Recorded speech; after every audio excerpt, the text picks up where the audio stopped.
الرحمن الرحیم باب سنن الوضوء الفصل الاول عن ابی ہریرہ قال قال رسول اللہ صلی اللہ علیہ وسلم اذا استيقظ احدكم من نومه فلا يغمس يده في الاناء حتى يغسلها ثلاثا فانه لا يدري اين باتت يده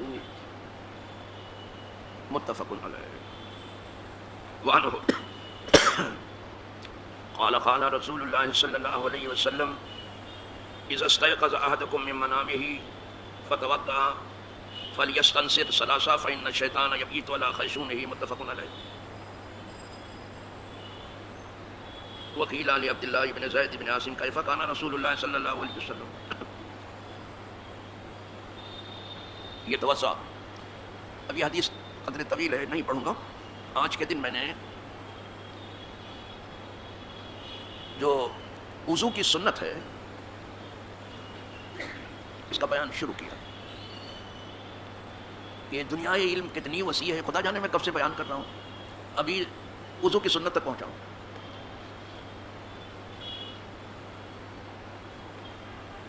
کچھ لوگ ایک دن میں خدا جانے کیا کیا دے دیتے ہیں، مجھے معلوم. زندگی بھر پڑھتے رہو اور عمل بھی کرتے رہو اور اخلاص بھی برتتے رہو، لیکن جس دن اپنے حال پہ آنکھ کھلے گی اور دوسروں پر کیچڑ اٹھانا آپ بند کریں گے، اس دن آپ کو پتہ چلے گا کہ ہم نے کچھ نہیں کیا. یہ دنیا علم بہت وسیع ہے، یہاں بہت احتیاط کے ساتھ علم تقسیم کرنا ہے، بانٹنا ہے، علم سکھانا ہے. اس لیے کہ علم سیکھنے والے زیادہ تر عوام ہیں، پھر کچھ خواص بھی ہیں جو کان لگا کر کے سن رہے ہیں، کچھ اخص الخواص ہوتے ہیں، خاصوں میں بھی خاص ہوتے ہیں. تو سب کی رعایت بھی ہو جائے جتنی ممکن ہے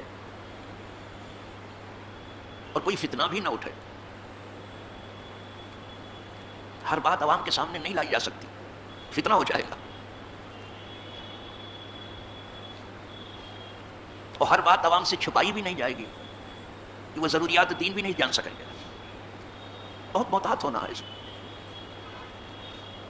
تو پیش نظر متکلم کے اور عالم کے یہ ہوتا ہے کہ علم کا کوئی چھینٹا سب پر پڑے، علم کی بارش سب پر ہو، لیکن کوئی فتنہ نہ اٹھنے پائے. افسوس بے شمار سخن ہائے گفتہ نیست، خوف فساد خلق سے نہ گفتہ رہ گئے. کتنی ایسی باتیں ہیں کہ عوام الناس کی سمجھ بوجھ وہاں نہیں پہنچ رہی ہے، اس کو فتنہ بنا لیا، اس لیے وہ کہے ہی نہیں گئے.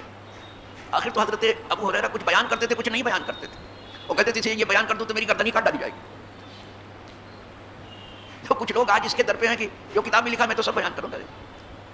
جب غلبہ جہل آپ کے اوپر ہو تو جو چاہے آپ کریں، جاہلوں کا شیوا. مجھے کوئی بتائے کہ کیا ہاتھی کا بوجھ کسی چونٹی پر بھی رکھا جا سکتا ہے؟ کہنا چاہیے ذرا سا. پھر یہ کیوں کہا گیا کہ لوگوں کی عقل کے اندازے سے آپ گفتگو کرو. کلم الناس علی قدر عقولہم، جہاں ان کی عقلیں پہنچ گئی. تو خود حضور کی سنت سے بھی یہ ثابت ہے. سرکار فرماتے تھے اے عائشہ، اگر یہ تمہاری قوم ابھی نئی نئی کفر سے اسلام کی طرف نہ آئی ہوتی تو میں خانہ کعبہ کو اس بنیاد پر بناتا جس پر حضرت ابراہیم علیہ السلام دیکھ رہے ہیں چاہتے تھے بنانا، لیکن نہیں بنایا.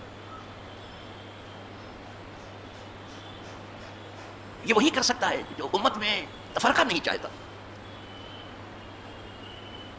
کچھ فتنوں کی کمی ہے کہ اور فتنوں پر کھڑے ہو گئے ہیں، وہ زیادہ ذہین اور بیدار مغز کہلاتے ہیں. کوئی جاوید غامدی ہے، کوئی انجینئر ہے، خدا جانے کیا کیا بلائیں نکل آئی ہیں. ان کی شکلیں پہلے دیکھ لو، سورت ببی حال بپور سے ان کی صرف شکل دیکھو، آپ حالت مت پوچھو یہ مبلغ ہے، سوائے تو میں کہ کچھ نہیں ہے. بہت خیال رکھنا ہے کہ امت میں کہیں سے کوئی فتنہ رونما نہ ہو.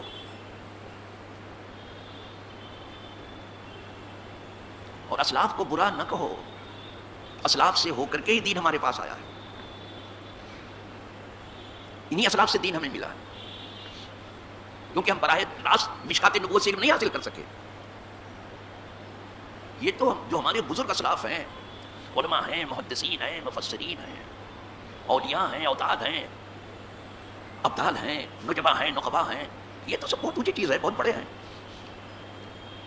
سکندر ذوالقرنین تو یہ کہہ رہا تھا کہ ہم نے بادشاہان پیشین کی بھی کوئی برائی نہیں کی. بادشاہوں کی حالانکہ ان میں جانے کتنی خرابیاں ہوتی ہیں. جو برا تھا وہ اپنی برائی کو پہنچ گیا, جو اچھا تھا اپنی اچھائی کو پہنچ گیا.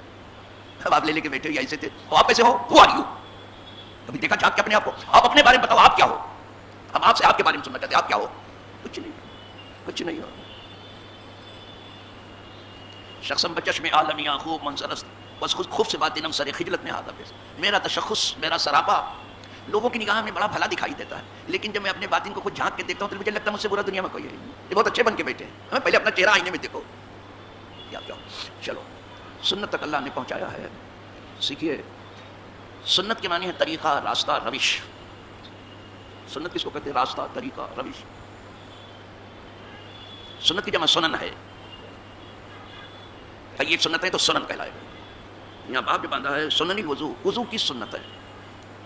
یہاں سنت کس کو کہا گیا؟ حضور کا راستہ. خدا کرے وہ ہمیں ملے, خدا کرے ہم اس پر چلیں, خدا کرے ہم چلتے ہوئے اس پر مریں اور اسی پر اٹھیں, جھگڑا لڑائی چھوڑ دیں, ڈیڑھ اینٹ کی بنانا چھوڑ دیں. علم آیا تھا جہل کو مٹانے کے لیے, لڑائی جھگڑا کا تھا, علم میں جھگڑا کر رہے ہیں. یہ مناظرہ ہو رہا ہے کہ مقابلہ ہو رہا ہے, کیا ہو رہا ہے سمجھ میں نہیں آ رہا ہے. مقابلہ ہو رہا ہے, مجادلہ ہو رہا ہے. تو حضور کی جو راہ ہے, خدا کرے جیتے جی ہمیں ملے اور چلیں اس پر. اور یہی وہ ایک راہ ہے جس پر آدمی چل کے خدا تک پہنچ سکتا.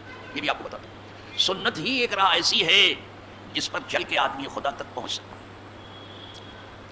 اور وہ آئے ہی تھے کہ لوگوں کو جہالت کے اندھیرے سے نکال کر کے علم کے اجالے میں لائے. اور وہ اس لیے آئے تھے کہ لوگوں کو وہ لوگوں سے جوڑ دیں جہاں تک جوڑنا ممکن ہو, اور جب لوگوں کو لوگوں سے جوڑ دیں تو پھر لے جا کے خدا سے جوڑ دیں.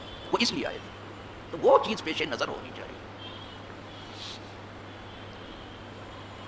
جو سنت کی راہ چلتا ہے پہنچ جائے گا خدا تک. کوئی اور راہ ہی نہیں ہے. جو راہ حضور کے, اسی راہ پہ چل کے خدا تک پہنچ سکتا ہے.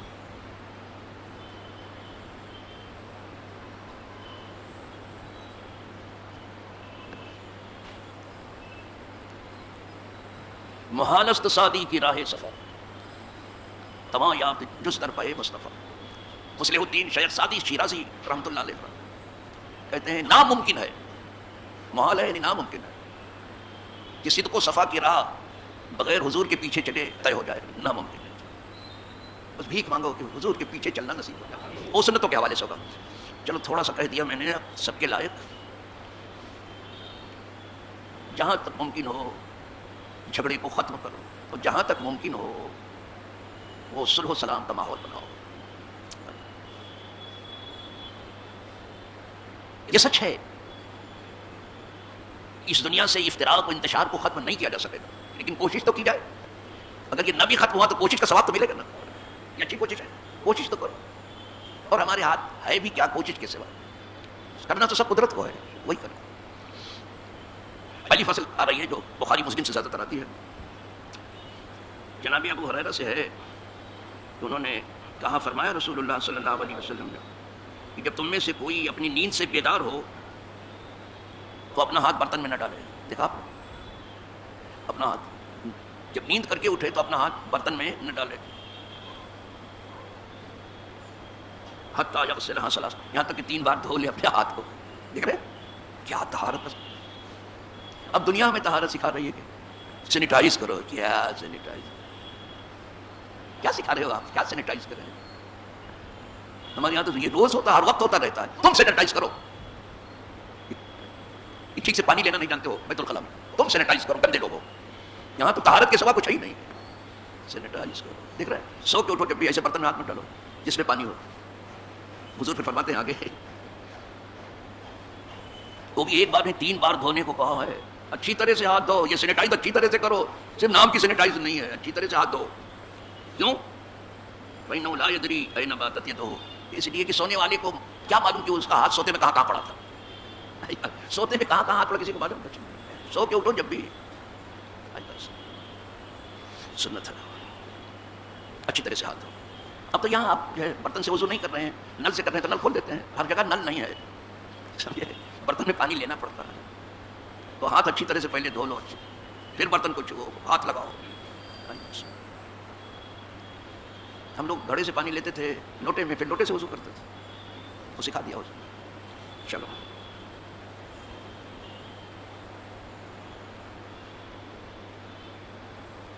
اور دوسری حدیث جو ہے وہ بھی جناب ابو ہریرہ سے ہے. وہ کہتے ہیں فرمایا رسول اللہ صلی اللہ علیہ وسلم کہ جب تم میں سے کوئی ایک اپنی نیند سے بیدار ہو، جاگے، بیدار ہونا جاگنا ہو سکتا ہے، بیدار بھی کوئی نہ سمجھے کہ بیدار کیا ہے. مجھے ڈر لگا رہتا کہ کچھ نہ سمجھے تو کیا کریں گے. ارے ایک مرتبہ جو شروع میں میرا خمیر یہاں بامبے میں شامل ہوا تھا، میری مٹی شامل ہوئی تھی، تو یہ پہلی تقریر میں نے کہا کہ گزشتہ جمعہ کو میں نے کہا، تو جب باہر نکلا تو ایک صاحب نے کہا گزشتہ کرو مانا، تو میں نے کہا یا اللہ گزشتہ بھی اس کی سمجھ میں نہیں آیا. یہ ہے عوام کا مبلغ ہے. تمہاری ڈر کے جلدی سے گزشتہ میں بولتے ہیں، میں کہتا ہوں وہ پہلے جمعہ کو جو کہا تھا، کیونکہ سمجھنے کے لیے آواز کر رہا ہوں، سمجھانے کے لیے آواز کر رہا ہوں، راہ دکھانے کے لیے آواز کر رہا ہوں، اپنی قابلیت چھاڑنے کے لیے نہیں کر رہا ہوں، اور پیر صاحب بننے کے لیے نہیں آواز کر رہا ہوں. میں نے پیری مریدی کو برا تو نہیں کہا، بہت اچھی چیز ہے، لیکن میں خود پیری کتنے لوگ آئے، کسی کو مرید نہیں کیا. میں نے کہا ٹھیک ہے آپ عقیدت مند دعا کرتا رہو، اور اگر میں کہیں مرید کرتا تو میں سمجھتا ہوں کہ یہاں کسی کے مرید زیادہ نہیں ہوتے مجھ سے. یہ بھی سمجھ لیجیے گا. مجھے دھندا نہیں کرنا ہے، سودے بازی نہیں کرنا ہے، سجادہ نشینی کا مقدمہ کورٹ میں نہیں لڑنا ہے، مجھے یہ سب نہیں کرنا ہے بابا. دین کو دین ہی رہنے دو بابا، دین کو دین ہی رہنے دو، تاکہ دنیا بھی سنور جائے اور عاقبت بھی بخیر ہو. اس لیے کہ سارا اعتبار تو آخرت کا ہے. انما الاعتبار بالخواتیم، کہ اللہ حسن خاتمہ نصیب کرے. تو جب تم میں سے کوئی نیند سے جاگے، بیدار ہو، کیا کرے پھر؟ فتوسا، تو اٹھ کے جب وہ وضو کرے، نیند سے اٹھ کے جب وہ وضو کرے، فلیستنصر ثلاثا، تو 3 بار ناک میں پانی ڈالے اور جھاڑے. کوئی 3 آیا ہے، 3 بار ناک میں پانی ڈالے اور اس کو جھاڑ دے، نرم حصے تک، اوپر تک نہیں پہنچانا، دماغ تک، صرف جہاں تک گوشت بس یہاں. ایسا 3 بار کرے. فإن الشیطان یبیت علی خیشومہ، اس لیے کہ شیطان جو ہے آدمی کے ناک کے اوپر رات گزارتا ہے. دیکھا آپ نے، ناک کے اوپر گزارتا ہے، جس کو سوائے نبی کے صحیح معنوں میں کوئی سمجھ نہیں سکتا. یا انبیاء سے براہ راست کسی نے سیکھ لیا وہ سمجھا دے گا، جسے اولیاء تک پہنچ جاتا ہے اللہ والوں.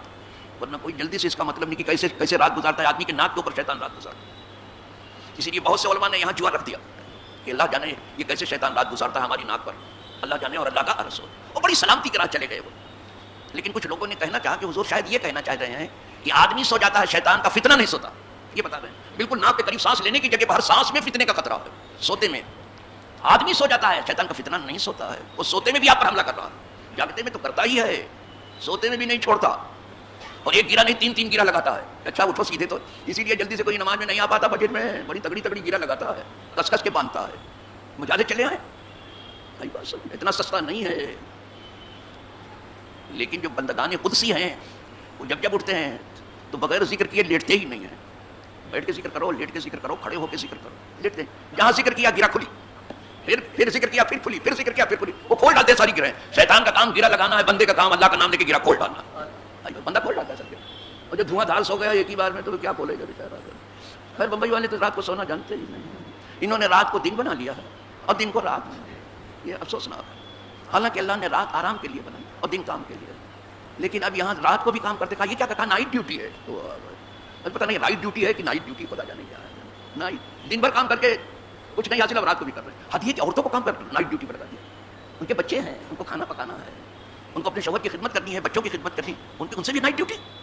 افسوس، کیا تہذیب چل رہی ہے دنیا میں، کیا تہذیب چل رہی ہے. اور اسی کی واہ واہ چاروں طرف ہو رہی ہے. اللہ بچائے. تو حضور نے فرمایا یہ رات گزارتا ہے آدمی کے ناک کے اوپر. وہ تو انسان کی ناک نیچی کرنا ہی چاہتا ہے، کیونکہ اس کی ناک انسان نے ہی رگڑ ڈالی ہے شیطان کی. تو آج بھی آپ کا ارادہ یہ کہ شیطان کی ناک آپ رگڑتے ہی رہو، اور وہ سنت طریقے سے ہی رگڑ جائے گی. سنت طریقہ اختیار کرو، سنت کی راہ چلو. جتنا سنت کی راہ پہ چلو گے نا اتنا زیادہ حضور سے قریب ہو جاؤ گے. اور جتنا حضور سے قریب ہو جاؤ گے اب امید کرو کہ خدا سے جا کے مل جاؤ گے. آئی بات سنو، انہی کے پیچھے چل کے دریر سوا مرد دائی نہ رفت. اس اللہ کی راہ پر مستعد دینے والے کے سوا کوئی چلا نہیں، حضور ہی چلے ہیں اس وقت. اگر آپ کو پہنچنا ہی ہے راستے خدا تک، حضور کے پیچھے چلو، آگے کی بات مت کرو. اللہ ہم سب کو توفیق دے. اس کے بعد ایک طویل گفتگو چل رہی ہے اس پر، انشاءاللہ اگلے درس میں آپ سنیں گے. یہاں تو بس دعا کر لیجیے کہ اللہ ہم سب کو جو کچھ سن رہے ہیں ٹھیک سے سمجھنے کی توفیق، اور جو کجی رہ گئی ہو ہمارے سمجھنے میں اللہ اس کو دور کر دے اپنے اچھوں کے صدقے میں. اور جو سننے کی اور سمجھنے کی توفیق اللہ اپنے اچھوں کے تصدق میں عمل کی بھی توفیق. اور ہمارے ٹوٹے پھوٹے عمل کو قبول کر لے، اور نہیں تو اپنے فضل سے ہم سب کی بخشش کر دے۔ وآخر دعوانا الحمدللہ رب العالمین۔